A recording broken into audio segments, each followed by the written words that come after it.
On est parashat Shelach Lecha. J'ai ici un doctorat intéressant de Rav Neventzal. Rav Neventzal, c'est le Rav de l'Aïr Atika, Yerushalayim, un grand ami Chacham. C'est écrit qu'une fois que les bénisseurs l'ont fauté, Hachem il a dit à Kadosh Baruch Hu, ça fait peur. Hein. Il dit jusqu'à quand ce peuple-là méritera. Ina Hatsuni. Je pense que c'est mal traduit parce que Menaes, c'est quelqu'un qui me déteste. Ouais. Menaes, c'est dire des mots, c'est insulter au fait, mais quand par manque d'amour, évidemment. Bon, j'espère que ça ne veut dire que irriter.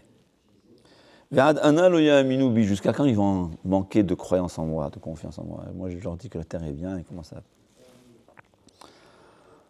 Il dit, je vais leur faire une épidémie.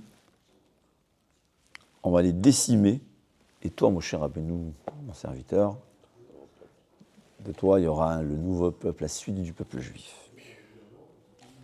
Il y a de quoi, parce que c'est vrai que tout le temps. Non, mais bon. Pendant 40 ans, comme il a fait pour tenir le coup, c'est incroyable tout ce qu'il a sur 40 ans. Ouais, mais moi j'aurais dit, c'est rien qu'une ou deux fautes, combien 10 fautes sur 40 ans. Tous les jours, les gens se plaignent. Non, parce que en vérité, il faut comprendre une chose. Akadosh Baruch Hu était tellement dévoilé qu'on leur reprochait même une ou deux fautes qui seront, on va dire, nous aujourd'hui on faute 50 fois plus. Mais Baruch Hu il est moins dévoilé. C'est-à-dire, plus Hachem est vu, on le voit, plus on exige d'une personne. D'ailleurs, il faut comprendre une chose. Un Talmid Chacham qui faute, c'est des milliards de fois plus grave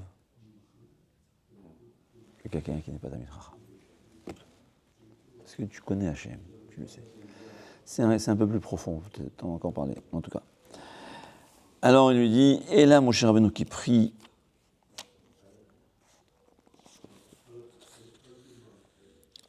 c'est là qu'il dit, il lui dit, ouais, que les Goïm, ils vont dire que Kadosh Baruch Hu n'a pas cette. C'est très intéressant.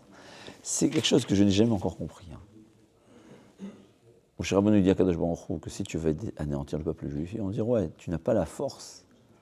Ils vont confirmer ce que les bénis Israël disaient, craignaient.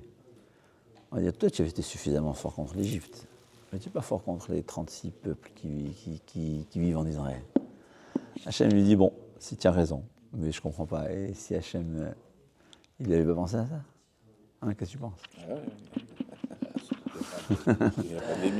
La réponse, elle est que, au fait, tout ça, c'est un peu du théâtre. C'est-à-dire, quand Hachem il dit les bénis Israël méritent l'anéantissement, c'est vrai, ils le méritaient. Mais Hachem ne voulait pas les anéantir. Ça vient d'une terre, c'est ce qu'il faut comprendre, c'est une des règles qu'on va voir. Hachem, jusqu'au nom de la Torah, c'est lui qui dirigeait tout. De sa volonté, ce qu'il voulait, il faisait. Après le don de la Torah, Akadosh Baruch Hu se conduit selon ce que nous, les êtres humains, on fait sur Terre. Puisque d'après la loi, on méritait l'anéantissement, et bien c'est ce que Hachem a proposé à Moshe Rabbeinu. Si c'était avant Matan Torah, alors que Baruch Hu, il aurait dit ce que Moshe Rabbeinu dit. Mais puisqu'on a pris Matan Torah, c'est à Moshe Rabbeinu, c'est à quelqu'un sur Terre de dire un argument qui sera accepté, qui est vrai. Mais tant qu'on ne l'a pas dit, Akadosh Baruch Hu ne veut pas tenir compte de cet argument. On nous a donné la force. D'ailleurs, le Ramchal, il dit, c'est la bonté d'Hachem qui nous a donné à nous la possibilité de provoquer, de tout faire dans le monde, en fait. On ne le voit pas. On manipule, c'est quand quelqu'un manipule avec un joystick, c'est à 200 000 km d'ici, sur la planète. Ou même, je ne sais pas, sur Mars, il y a la sonde, comment ça s'appelle, qui va fonctionner. Ouais. Mais Hachem veut. On voit tout ça beaucoup d'endroits dans la Torah. Que même de vrais arguments, tant qu'on ne l'a pas dit sur terre, Torah, la Torah elle n'est plus sur terre, elle n'est plus dans le ciel, elle est sur terre. Tant qu'on ne l'a pas dit, on ne tient pas compte.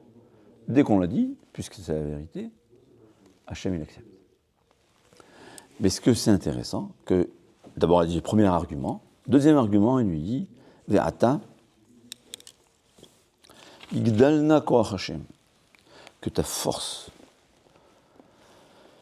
soit agrandie ta force. Qu'est-ce que ça veut dire, agrandie ta force? Que ta force agrandisse ta force. Non. Ve'ata, yigdalna kor Hashem, que la force d'Hashem s'agrandit. Comment il traduit en français? Que grandisse la force de mon Seigneur comme tu l'as affirmé. Qu'est-ce qu'Hachem il a dit? C'est écrit les Yud Gimel Midot. Mais c'est ce qui est très intéressant. On va voir, il y a une différence entre les 13 Midot de Rachamim, les vertus de miséricorde, et ceux que Moshe Rabbeinu a répétés. Il y a Hachem, Hachem, donc c'est 2 fois Hachem. C'est quoi Hachem? C'est Midat HaRachamim, la miséricorde. Là, il dit Hachem. Erech Hapaim, c'est quoi Erech Hapaim? Qui sait contenir sa colère. Comment il traduit ici? Lent à la colère. Ouais. Je dis toujours, avant de réagir, compte jusqu'à 9. Même jusqu'à 6 des fois. Tu verras que ta colère, en général, n'existera pas, et même si elle reste, elle sera. C'est ce que Hachem lui a dit. Il dit Hachem, s'il te plaît. Attends. Verav Chesed. C'est quoi Rav Chesed? Qui est, j'aime bien la traduction exacte, prodigue de la bonté. Nous, dans les Yud Gimel Midot, il y a aussi Emet. C'est quoi Emet? La vérité quoi? La vérité, c'est bien pour nous que Hachem se conduise selon la vérité? Non, parce que... Ah, c'est vrai, si. Alors, le Ramban explique, le Ramban dit en vérité, personne au monde ne mérite quoi que ce soit pour les mitzvot qu'il a fait. Hein?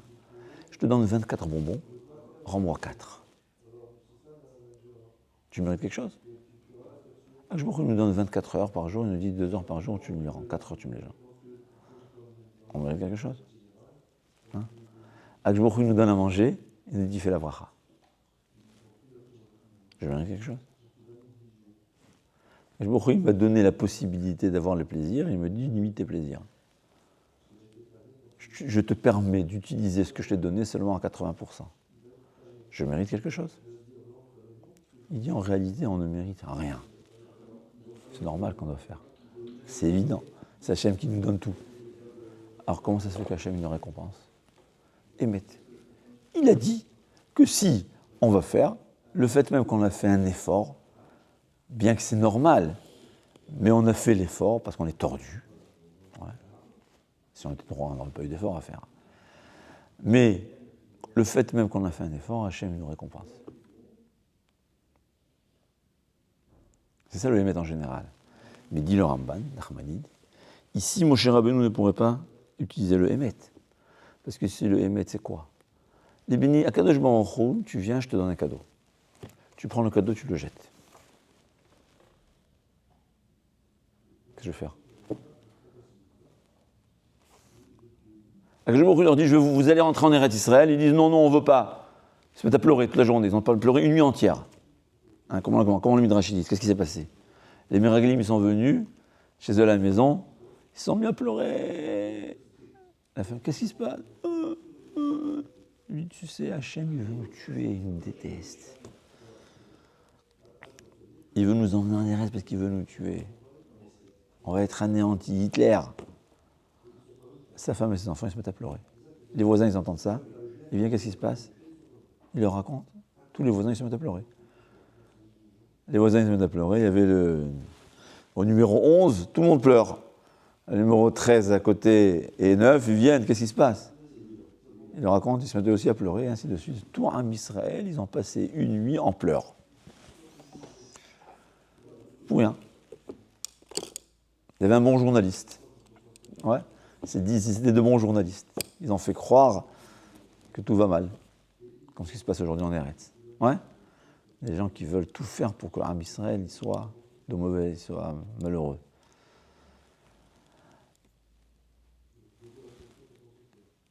Hachem dit, vous ne voulez pas hériter Israël? Eh bien, je ne veux pas te forcer. Tu ne veux pas, je ne te force pas. Donc si Moshe Rabbeinu avait prié par la Midat à Emet, alors là, Hachem lui dit, donc il a sauté le Emet. Il n'a pas dit Rachum vechanoun, c'est très intéressant. Alors c'est possible, parce que c'est écrit que quand quelqu'un, Besha'at ka'aso, quand quelqu'un il est en pleine colère, n'essaye pas de le calmer. Ouais. Si quelqu'un il est en crise de colère parce que tu lui as cassé sa voiture, tu lui dis, aie pitié. Attends qu'il se calme, après tu lui parles de pitié. Mais en tout cas, c'est écrit que Moshe Rabbeinu n'a pas demandé mitzad rachum vechanoun. Il n'a même pas dit zchut avot. Dans le Hegel, il a demandé par le mérite de Avraham, Yitzhak et Yaakov. Là, il n'a pas demandé. Pourquoi ? C'est la même chose. Pourquoi on mérite Eretz Israël ? C'est Avraham, Yitzhak et Yaakov. Ouais. Tu n'as pas voulu Eretz Israël qui nous a été donné par le mérite d'Avraham, Yitzhak et Yaakov ? On ne peut plus le demander par le mérite. Ouais. Moi, je donne un cadeau parce que mon père, il lui a dit de lui donner. Il ne veut pas, je peux lui dire, il ne peut pas me dire, ah, mais papa, non, tu ne peux pas. C'est Mida Keneged Mida. C'est une des règles à savoir. Akadosh Baruch Hu se conduit avec nous, comme nous, on se conduit avec lui. Même quand on prie, on vient prier, il faut savoir ce que tu dis. Tu ne peux pas te demander quelque chose que tu n'y crois pas. D'ailleurs, c'est écrit. Quelqu'un qui est cruel. Il peut venir chez Akadosh Baruch Hu et pitié de moi. Mais non, il n'a pas de pitié. Impossible, impossible. Au point où la Gemara dit, Venatan la Torah nous dit, Venatan lecha rachamim verichamecha. C'est quoi ? Il y a une mitzvah qui est drôle, qui est vraiment étonnante. Les Rishonim, ils se posent la question, mais il n'y a pas le choix. Il n'y a pas le choix. Eretz Israël était habité par le peuple cananéen. C'était apparemment un peuple très, très, très bas, spirituellement. Hachem, il dit, vous laissez un, c'est comme demander à un médecin, ouais, il y a quelqu'un qui a le cancer, la chimio, elle va te détruire toutes les cellules, sauf une. Il va rester une cellule cancéreuse. Ça y est. C'est ce que Hachem lui a dit, et c'est ce qui s'est passé. Que malheureusement, on n'a pas le droit je répète la Gemara, je n'ai pas le droit de le penser, mais la Gemara, elle le dit, que Yoshua n'a pas accompli la mitzvah correctement, il s'est un peu attardé, et donc, sont restés certains peuples. On n'avait pas anéanti tous les peuples de Canaan. C'est ce qui a provoqué la mauvaise influence. Parce qu'Am Israël, par sa nature, est croyant en Hachem. L'idolâtrie n'est seulement parce qu'on est influencé par les peuples voisins. Et d'ailleurs, dans la fin de Yoshua, c'est écrit qu'on ne méritait plus une guerre miraculeuse. Pourquoi ? Parce que quand on est pur, on est sans, avec zéro avodazara, on va lutter contre un peuple qui est idolâtre, Hachem nous fera des miracles comme il s'est passé au début, comme Yericho. Mais dès que nous-mêmes, on n'a pas rapidement fait, il faut rapidement, en 2 mois, plus de bande de Gaza, c'est ce qu'il faut faire. Mais quand on ne fait pas rapidement, on attend. Entre-temps, Am Israël, ouais, c'est un voisin, Shalom, bonjour. Ah, tu sais, moi j'ai une idole, tu sais, j'ai un problème, je suis parti dans le temple là d'Héra, l'idole d'Héra, et mon fils l'a guéri. Ah bon, c'est un peu intéressant. On ne méritait plus de miracle. Et le temple a été détruit parce qu'on a laissé certains de ces peuples. Mais donc il y a une obligation de l'anéantir, ce peuple. Ou il nous quitte, ou il quitte Eretz Israël, tant mieux. Ou bien, vous n'avez plus le droit de rester ici. Maintenant, par la nature des choses, quand je vais tuer quelqu'un, même si c'est une mitzvah, même si c'est l'obligation, on va devenir cruel. Alors, Akadosh Baruch Hu, il nous dit dans le Passouk, bien que je vous donne un ordre d'être cruel, sachez, Venatan lecha rachamim. Bien que tu vas te conduire comme quelqu'un de cruel, en fin de compte, on va redevenir miséricordieux. C'est-à-dire, on ne sera pas influencé par nos actions. Bien qu'en général, l'être humain est influencé par ses actions, ce sera une exception à la règle. Et là, verichamecha. Et là, Akadosh Baruch Hu aura pitié de toi. C'est-à-dire comme ça, explique le Rachaim Akadosh. Si on avait accompli la mitzvah, et on serait devenu cruel par le fait qu'on a accompli la mitzvah. Donc c'est de ma faute que je suis cruel ? C'est pas de ma faute. Eh bien, Akadosh Baruch Hu n'aurait pas pu avoir pitié de moi. Impossible. Pour que Akadosh Baruch Hu puisse avoir pitié de nous, Akadosh Baruch Hu, il va faire une hors la loi, hors les règles. Que bien qu'on va être des assassins, on va tuer ses ennemis d'Israël, on va rester miséricordieux, avec de la pitié. Et là, Akadosh Baruch Hu, il pourra nous être pitié avec nous. C'est-à-dire quelqu'un qui est cruel ne peut pas demander à Akadosh Baruch Hu, aie pitié de moi. Quelqu'un qui n'aime pas donner au-delà de ses capacités, il n'aime pas donner, il ne peut pas demander à Akadosh Baruch Hu. Akadosh Baruch Hu lui dit, mais tu ne me mérites pas. À peine si tu gardes Shabbat, à peine si tu fais la tefila, et tu viens me demander, Hachem, je veux réussir.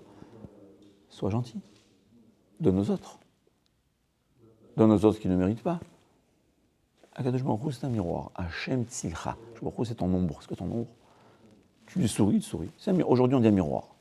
Tu lui souris, il te sourit. Tu es nerveux, hein? Tu es nerveux. Akadosh Baruch Hu, pourquoi machin? Tu es nerveux, ben Hachem aussi est nerveux avec toi. Comme ça. Akadosh Baruch Hu se conduit avec nous, comme nous, on se conduit avec les autres, avec soi-même. Quelqu'un qui est triste, ben Hachem lui dit, tu es triste, ben tu vas rester triste. Hein? Je te demande une chose, comment tu aimes? Quelqu'un qui vient, te demande un service en pleurant, ou quelqu'un qui demande un service avec un sourire? Avec un sourire. Ben Akadosh Baruch Hu, c'est la même chose. C'est-à-dire, Akadosh Baruch Hu se conduit avec nous comme on se conduit, avec soi-même. Si on est avare, on n'est pas généreux, Akadosh Baruch Hu ne sera pas généreux avec toi. Si la personne est tout le temps nerveuse, Akadosh Baruch Hu est nerveux avec lui. Si elle est tout le temps triste, Akadosh Baruch Hu lui dit, ben je suis triste. C'est comme ça. Tu es miséricordieux, tu seras miséricordieux. Mais en vérité, il faut savoir, les Yud Gimel Midot, à quoi ça sert d'avoir, on dit, Hachem, El Rachum Vechanun Erech Apayim V'Rav Chesed, c'est quoi? À quoi ça sert de le dire? Les gens ils disent, c'est un peu ce que ça veut dire. Ouais. Ça serait très bien de le lire, de l'étudier, de comprendre ce qu'on dit. Ouais. Mais à quoi ça sert de le dire? Alors là, il y a, alors comme ça, l'idéal, c'est comme c'est écrit dans le Passouk, dans le Chachamim, ils disent que quand si vous faites comme ça, c'est-à-dire, c'est pas juste le dire. Si moi je me conduis tel les Yud Gimel Midot de Akadosh Baruch Hu, Akadosh Baruch Hu se conduira avec moi la même chose. En fait, c'est ce que Hachem veut. Regardez le Tomer Devora. Le Tomer Devora, qui était le Ramak, il explique les Yud Gimel Midot et il nous dit un homme de se conduire comme Akadosh Baruch Hu. Alors il y a des choses là-bas que si tu vas lire, on va dire il est tombé sur sa tête. Par exemple, Akadosh Baruch Hu, il donne la voiture et la vie à celui qui conduit pendant Shabbat. Et à chaque moment, c'est Akadosh Baruch Hu qui lui donne la vie. Et qu'est-ce que l'homme fait avec la vie qu'Akadosh Baruch Hu lui donne, avec la belle voiture qu'Akadosh Baruch Hu lui donne, qu'est-ce qu'il fait? Je ne vais pas dire. Akadosh Baruch Hu, il aurait dû, si c'était moi, je le coupe. Ouais. Quelqu'un qui insulte Dieu, qu'est-ce qu'il va le faire? Il l'aurait mué. C'est normal. C'est quelqu'un qui t'insulte. Ouais. Il y a quelqu'un qui peut parler, tu appuies sur un bouton pour qu'il puisse parler. Tu appuies sur le bouton et il commence à t'insulter. J'enlève. C'est tout. Hein? C'est normal. Et Akadosh Baruch Hu, il continue à donner la vie. Et avec sourire.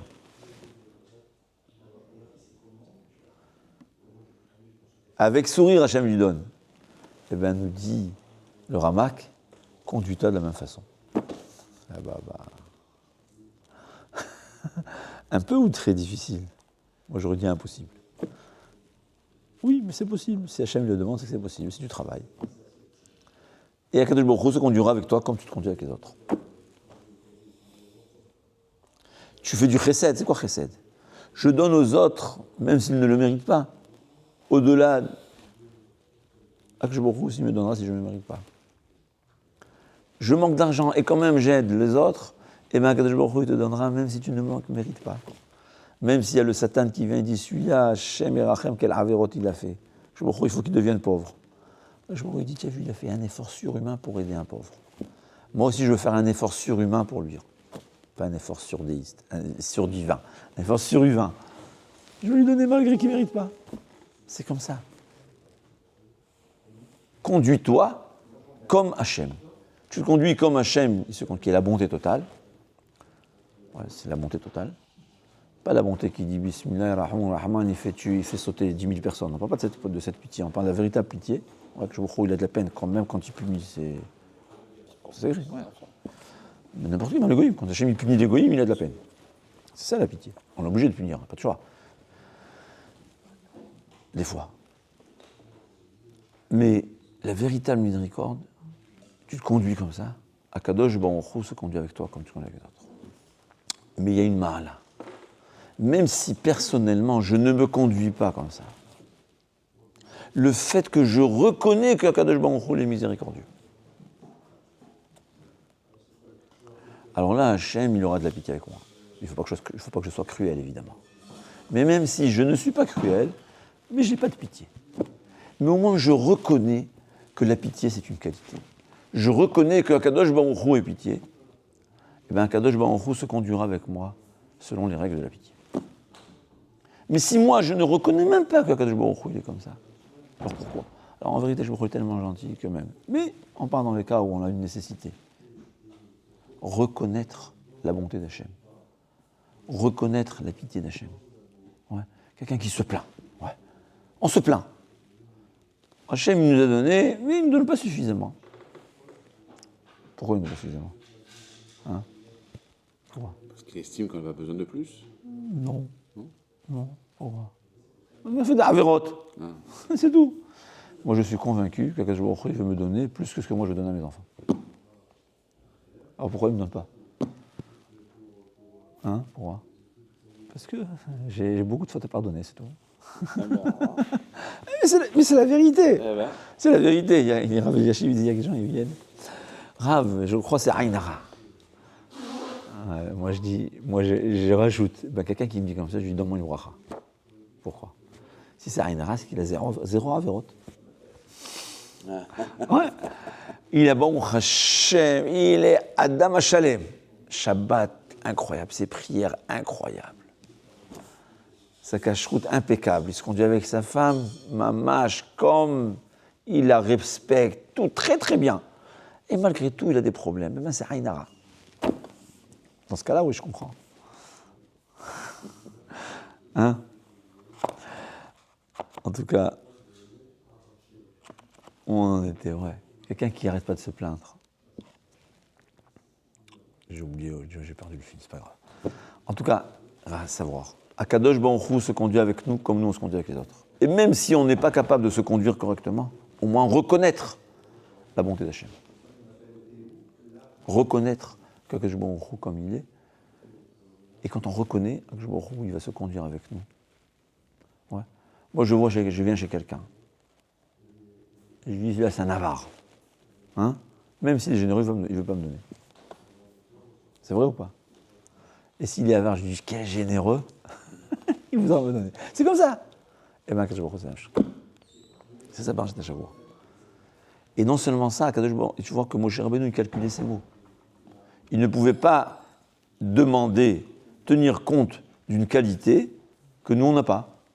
On ne peut pas demander à Hachem Zchut Avot si nous, on a rejeté le Zchut Avot.